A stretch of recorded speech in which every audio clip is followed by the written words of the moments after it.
I have to follow that. Fortunately, I only have a couple of minutes, so it's not so bad. My name is Valerie Lee, and for the last decade, I've been a program officer at the Minneapolis Foundation. And most of that time, I've been a member of the AAPIP chapter here in Minnesota. And about half the time, I've been a member of the national board of AAPIP. And in that last capacity, I followed in the illuminating footsteps of people like Jocelyn Anchetta and Kai-Ying Hang.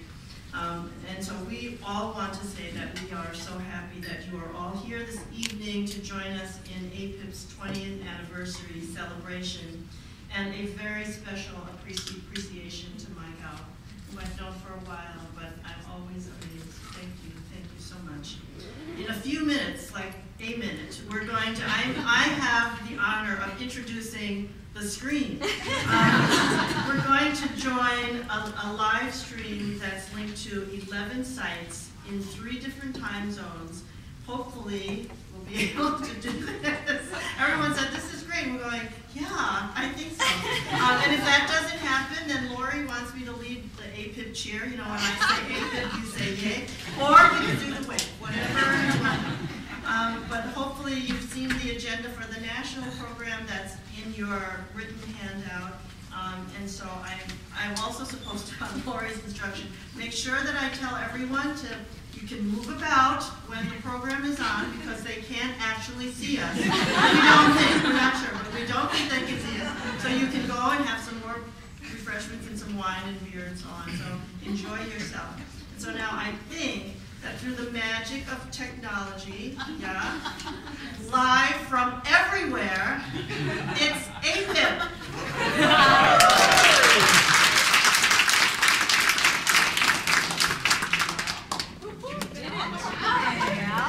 All right, now. Made it happen.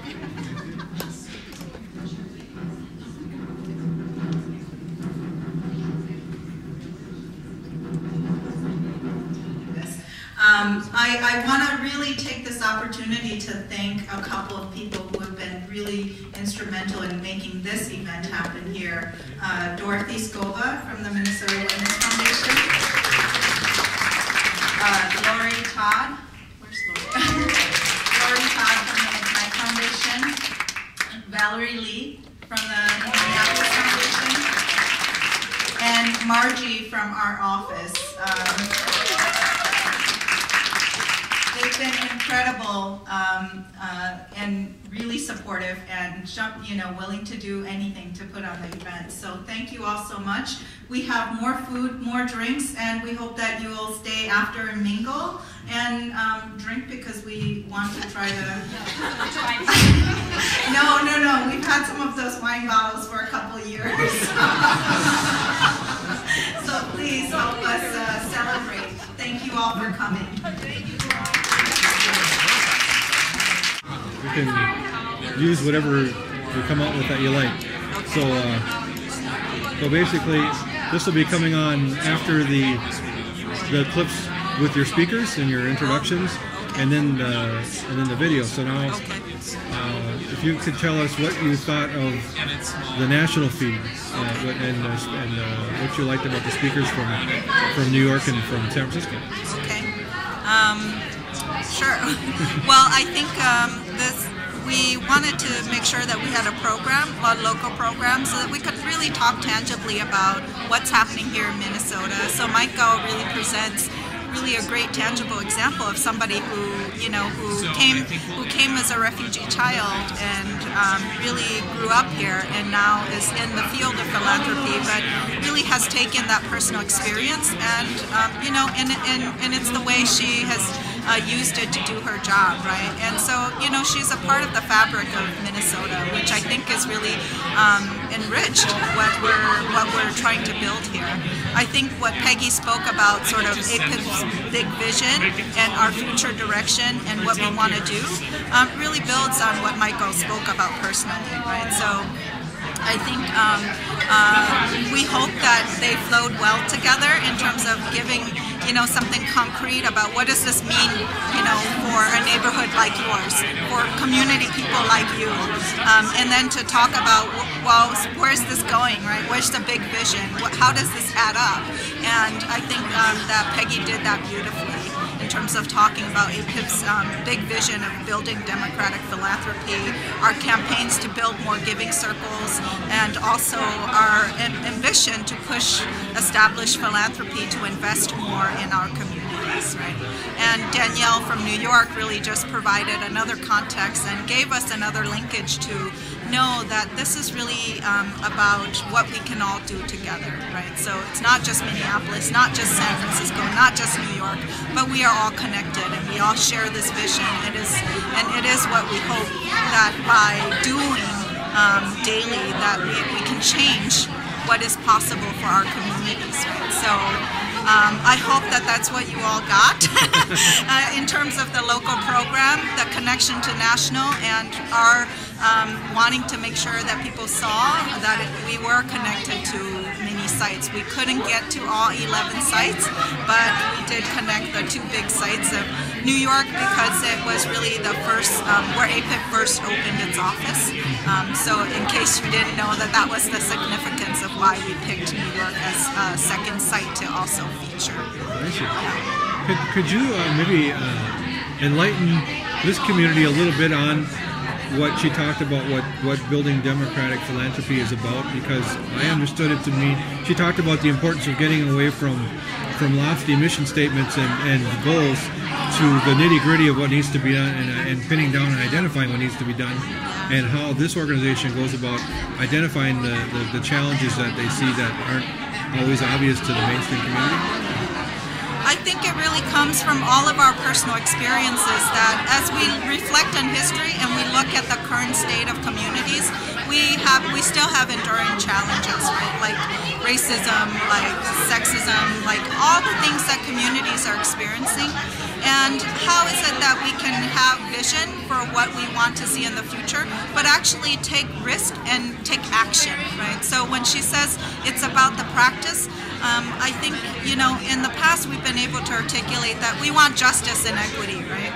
But what does that mean in daily practice? How are organizations changing? What are individuals doing differently, right? How are they contributing to that part of the solution rather than saying, well, it's unequal here and we want that vision, but you sit on the sidelines and you are not taking action. So, I think the concept that Michael really tried to articulate is that, I personally might only have $20 to give, and you might think that $20 doesn't go far or won't do very much, but if you're able to find someone who shares some interest or kind of vision with you, then you can get 1,000 people who have $20, and that then can support a lot, right? So it's about individual action that we want to encourage, and I think our sense of giving circles is that it's not about just the millionaires in our communities who can give at different, can give the $10,000, $20,000, but it's individuals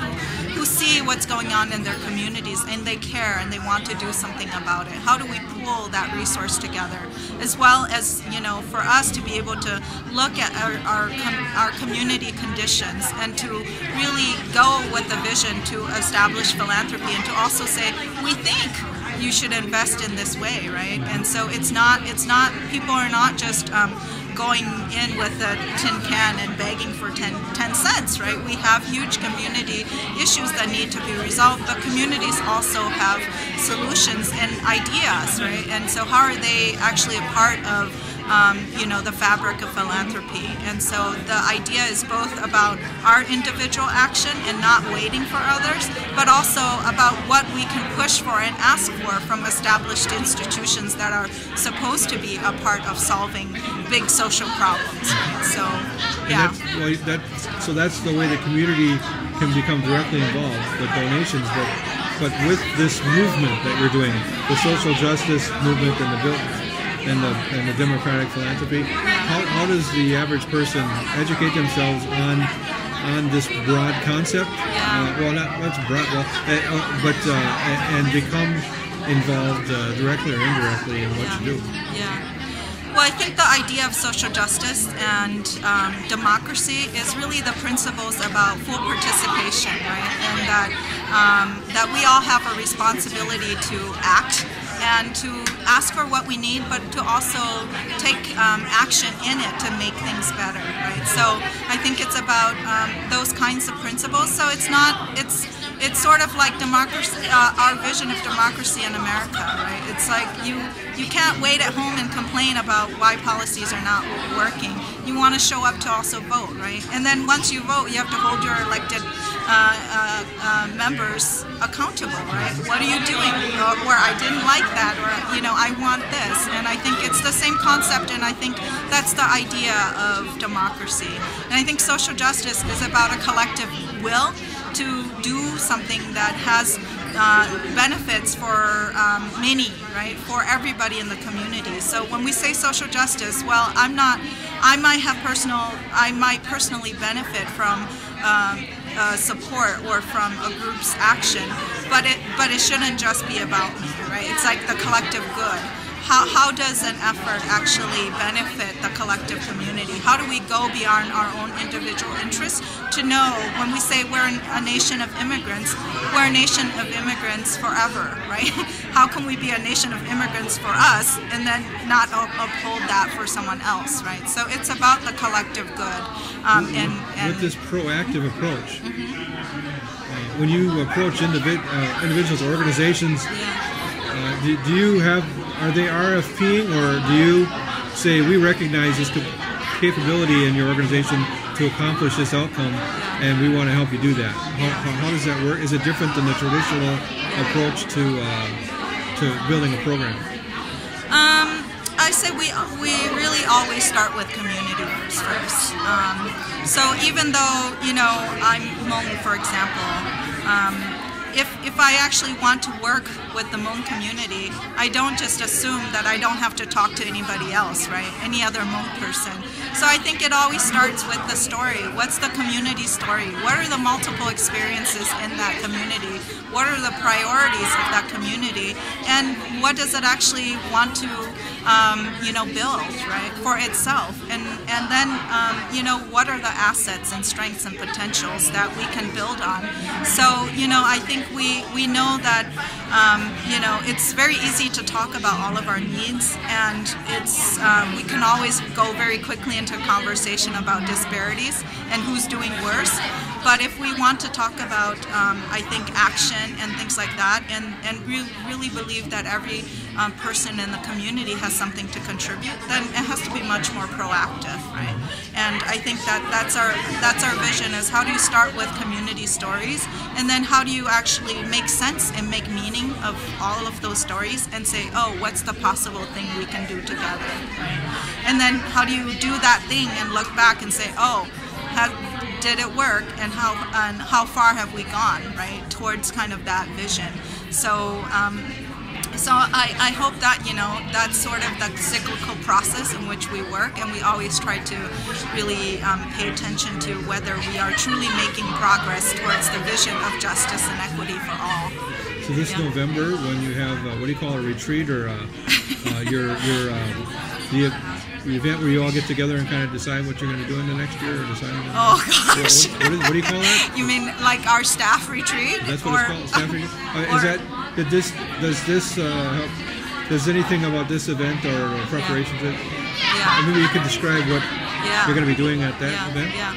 Well, I think Peggy talked about how our practice is always to be in a constant state of conversation with communities and strategic partners who really are trying to help us think, right, about what makes the most sense, what is the right role for AAPIP, and things like that. So we try to really have many conversations throughout the year, so that when we come together as staff, we can say, what have we learned?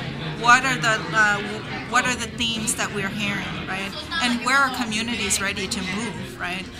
So that it's not just my big idea that I'm pushing, but where is it coming from? What's possible because of the energy and synergy in communities? So yeah, it's a little bit about.